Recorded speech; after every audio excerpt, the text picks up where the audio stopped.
ശീലോഹാവെള്ളത്താൽ നീ സൗഖ്യം പ്രാപിച്ചു. യേശു സുഖം തന്നില്ലെന്ന യൂതന്മാരോതി അന്ധൻ ചൊല്ലി ആശീലോഹായിൽ. ദൈവനാമത്തിന് മഹത്വം ഉണ്ടായിരിക്കട്ടെ. എല്ലാവർക്കും സ്നേഹവന്ദനം. ജീവവചനത്തിലേക്ക് എല്ലാവരെയും സ്വാഗതം ചെയ്യുന്നു. വന്ദനായ വൈദിക ശ്രേഷ്ഠർ, സ്നേഹമുള്ള മാതാപിതാക്കളെ, സഹോദരങ്ങളെ, കുഞ്ഞുങ്ങളെ, അല്പസമയം ദൈവത്തിൻ്റെ വചനത്തിന് കീഴിലായിരിക്കുവാൻ ദൈവം നൽകിയ അളവറ്റ കരുണകളെ ഓർത്ത് നന്ദി പറയുകയാണ്. ഇന്ന് അല്പസമയം ചിന്തിക്കുവാനായി തിരഞ്ഞെടുത്തിരിക്കുന്ന വേദഭാഗം ശുദ്ധമുള്ള ലൂക്കോസിൻ്റെ സുവിശേഷം 2-ാം അധ്യായം അതിന് 42 മുതൽ 52 വരെയുള്ള തിരുവചന ഭാഗമാണ്. എന്താണ് ഈ ശുദ്ധമുള്ള ലൂക്കോസിൻ്റെ സുവിശേഷത്തിലൂടെ കാണുവാനായിട്ട് സാധിക്കുന്നത്?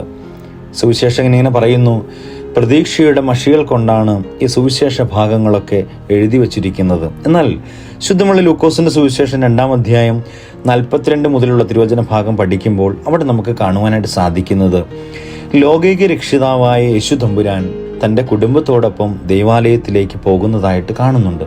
അമ്മയും മകനും യൗസേപ്പ് പിതാവും കൂടി സന്തോഷത്തോടുകൂടി ദൈവാലയത്തിലേക്ക് പോകുകയാണ്.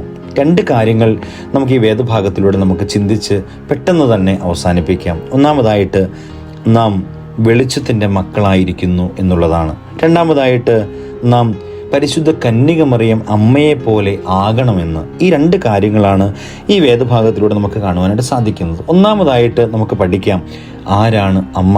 പരിശുദ്ധ കന്യക മറിയം അമ്മയെപ്പറ്റി പഠിക്കുന്നതിന് മുമ്പ് നമുക്ക് തന്നെ നമ്മളോട് തന്നെ ചോദിക്കാം, ആരാണ് അമ്മ? ജീവവചനം എന്ന് പറയുന്നതായ ഈ പ്രോഗ്രാം ക്രമീകരിച്ചിരിക്കുന്നത് മർത്തമറിയം വനിതാ സമാജത്തിലെ ഓരോ അമ്മമാരും സഹോദരിമാരുമാണ്. അതുകൊണ്ട് തന്നെ ആരാണ് അമ്മ?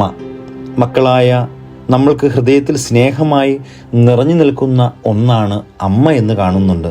പ്രിയമുള്ളവരെ, ഭൂമിയിൽ ഒരു അമ്മയുണ്ടെങ്കിൽ നമ്മുടെ സങ്കടങ്ങളും നമ്മുടെ ഭാരങ്ങളും നമ്മുടെ പ്രയാസങ്ങളും വിഷമങ്ങളെല്ലാം അമ്മയിലേക്ക് ചേർത്ത് പിടിക്കുമ്പോൾ, തലോടുമ്പോൾ ലഭിക്കുന്ന ഒരു സുഖമുണ്ട്. ആ സുഖമെന്ന് പറയുന്നത് എത്ര ചിന്തിച്ചാലും മതിയാകുകയില്ല. എന്നാൽ ഇതുപോലെ സ്വർഗത്തിൽ നമുക്കൊരമ്മയുണ്ട്. ആ അമ്മ എന്ന് പറയുന്നത് ഏത് മഹാസാഗരങ്ങളെക്കാൾ ആഴമേറിയ ഒന്നാണ്. അമ്മ എന്ന് പറയുന്നത് ഈ ഭൂമിയേക്കാൾ ഭാരമേറിയ ഒന്നാണ്.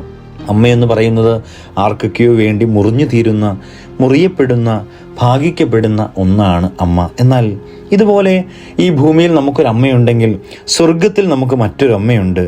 സുന്ദരിയും സുമുഖിയും കിനാവിലേക്ക് അഗ്നി കോരിയിട്ട് തമ്പുരാനെ സ്വീകരിച്ച ഒരമ്മ, പരിശുദ്ധ കന്യക മറിയം അമ്മ, ചരിത്രത്തിൻ്റെ അമ്മ എന്ന് വിളിക്കുന്നു.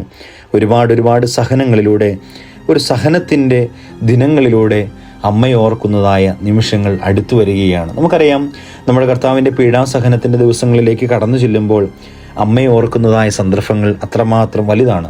എന്നാൽ ഈ വേദഭാഗത്തിലൂടെ കടന്നു പോകുമ്പോൾ പതിവ് പോലെ ദേവാലയത്തിലേക്ക് പോകുന്ന ഒരു കുടുംബത്തെ നമുക്ക് കാണുവാൻ സാധിക്കുന്നുണ്ട്.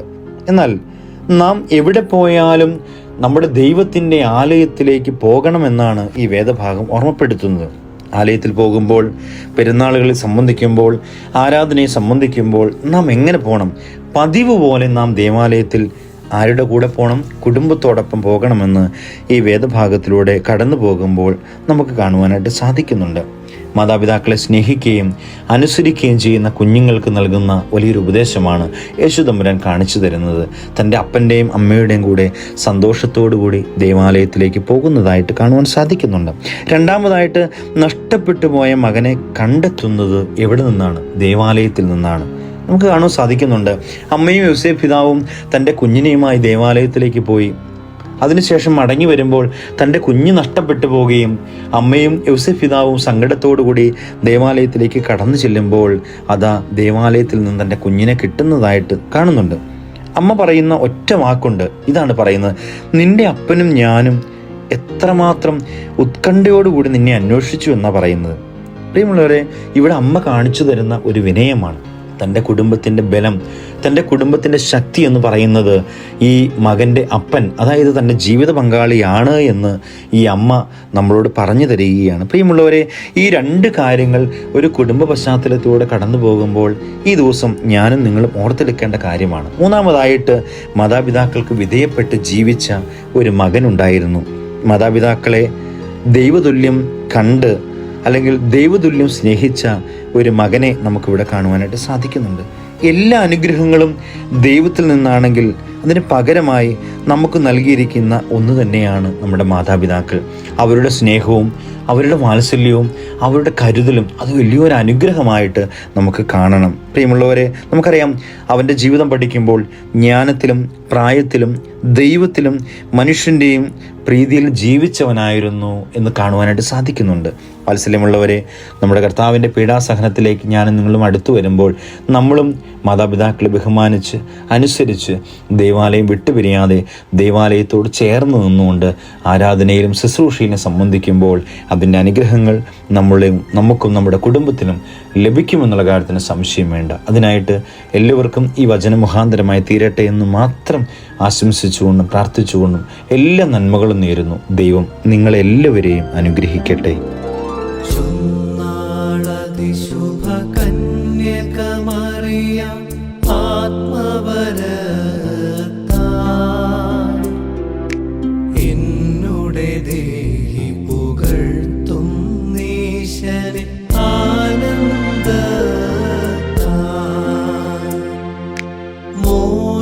മോദമിഴുന്നൊരു ജീവിതമേകിയൊരെൻ